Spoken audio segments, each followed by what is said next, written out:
Good morning. You join me in a unbelievably dry day in the southwest of England, which is the first time in, if you've been living in England, you'll know exactly how long, but it has been a long time since we've had a bit of a dry day.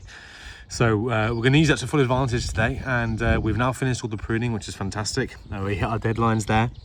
It's always great to get the pruning out the way and done, because that is by far the biggest task in the vineyard.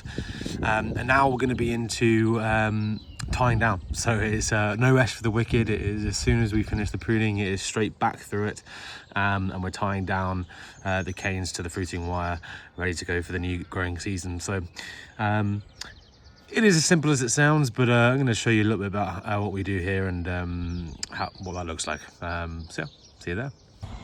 Very simple job. All we're trying to do is tie down our fruiting canes to the fruiting wire here, and this is why it's really important that we select good canes in good positions, because we don't want it to snap when we're bending it down. So we want good flexibility in the cane, ideally a little bit lower positioning than this one, so we can bend it just up to the fruiting wire nice and easily, so we're not going to have any hazards in snapping it. This time of the year they're pretty malleable, so they're going to go down well, and when we're doing it, sometimes they are a little bit fragile. If that's the case, you just got to feel it gently and then bring it down, give it a little flex. This one's absolutely fine, but I'll just say it as a demo, just give it a little flex with two hands until you get down to the wire. Now we prefer to kind of twist it around that wire at least once, just anchors it nicely to the fruiting wire, but also again it helps with that apical pressure that I talked about in the last video. It just helps the kind of the spread of hormones equally, rather than the auxin dominating from this tip. It just helps to do that, so we hopefully get a bit more of an even spread, rather than again getting that one dominant shoot at the tip here. And that's all there is to it. So that's tying down in a nutshell. It's just tying really wide.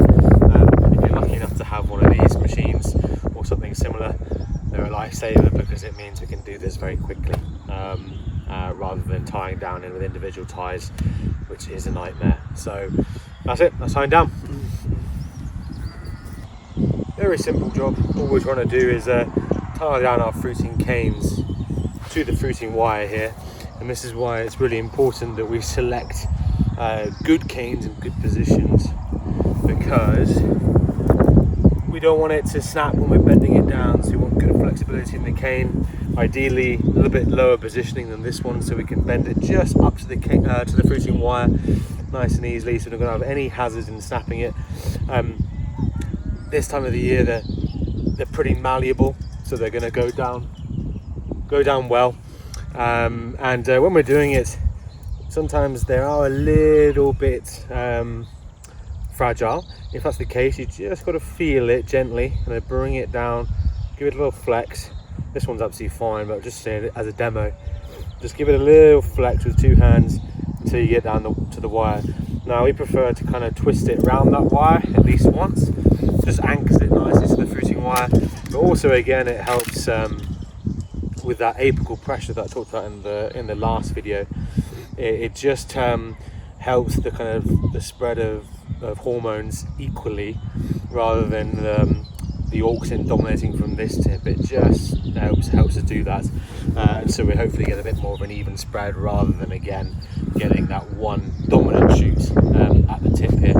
And that's all there is to it. So that's tying down in a nutshell. It's just tying really wide. If you're lucky enough to have one of these machines or something similar, they're a lifesaver, because it means we can do this very quickly, rather than tying down in with individual ties, which is a nightmare. So that's it, that's tying down.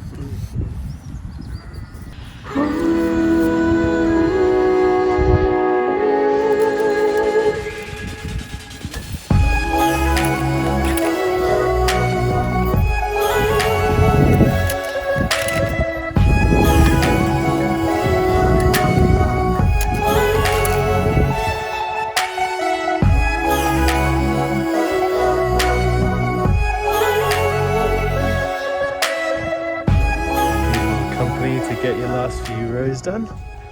Oi, what we got going, Max? How's it going? Yeah, good job.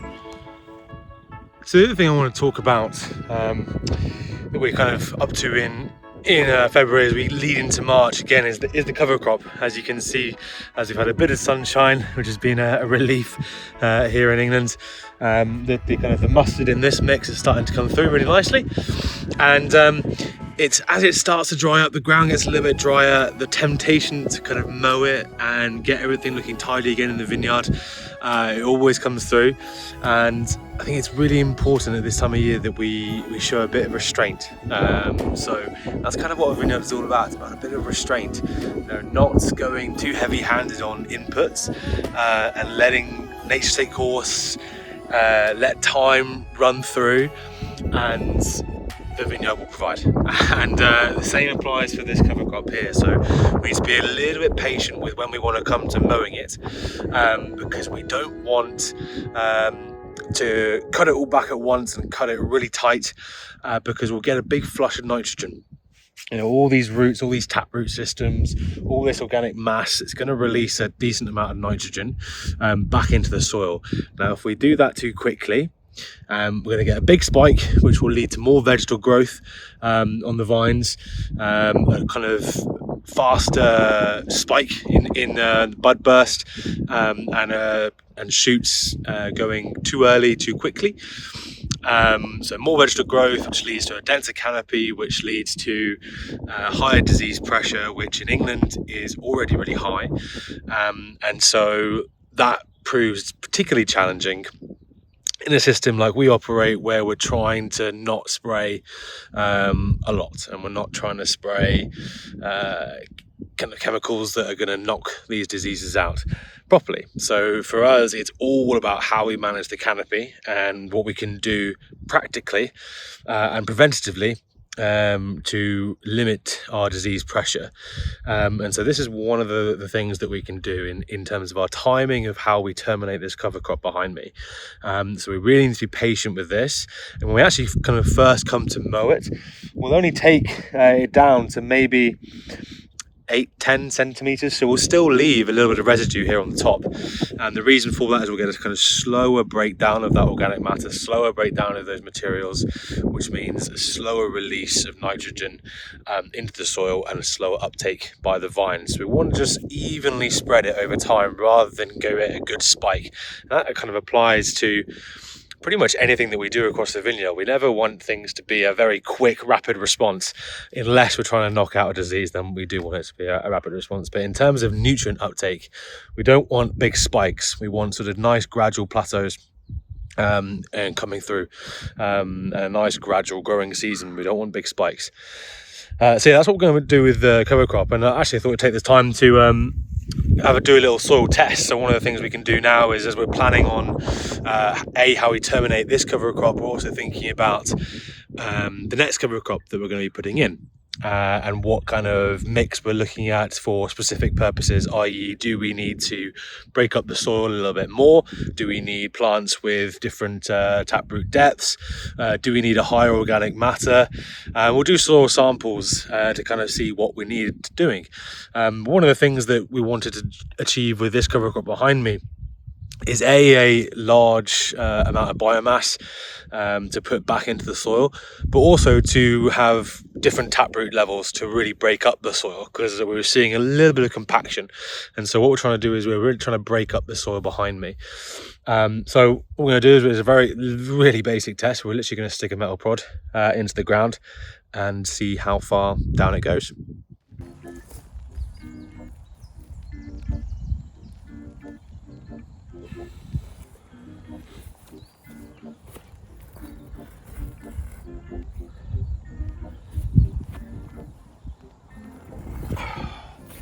So the first one, it's not bad, it's not terrible, it's maybe 25-30 centimeters, so not bad, definitely room for improvement there, but we need to do quite kind of several in different areas around the vineyard and around the plot to get an idea.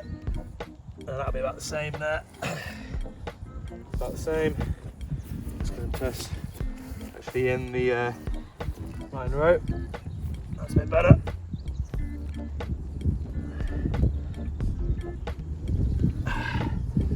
Yeah, so you can see that one much better there. So overall, not bad so far.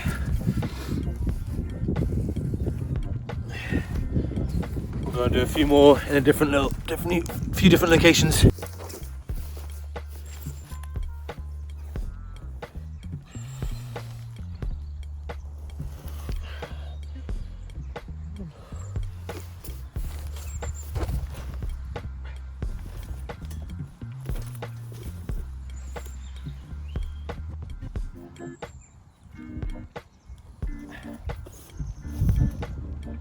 And again, we're not trying to force this, you know, we're not trying to really ram it as far down as we can possibly go. We're just seeing with a bit of pressure kind of actually how deep we can get this. They're all coming out pretty similar, which is, I want to say maybe slightly more than 30 centimeters, which is not bad. Definitely room for improvement. So when we come to think about our next cover crop, again, we're probably going to be looking at something which is pretty rich in terms of the as you fell over there as I was trying to explain, but it means basically when we come to doing our next cover crop that we are probably going to be looking at doing something similar in terms of getting a mix with decent variety of taproot levels to allow us to break up this soil again even further, because I think we want to be aiming for certainly a bit more than 30 centimeters. We probably want maybe upwards of 60. It would be great. So if we can double this, fantastic. And it will get better as we break down these prunings and we put on a mulch as well, an organic mulch. And once we actually break down the cover crop as well, it will get better. Let's do a couple more little samples over the rest of the plot here in the peanut tin, and let's see what we get.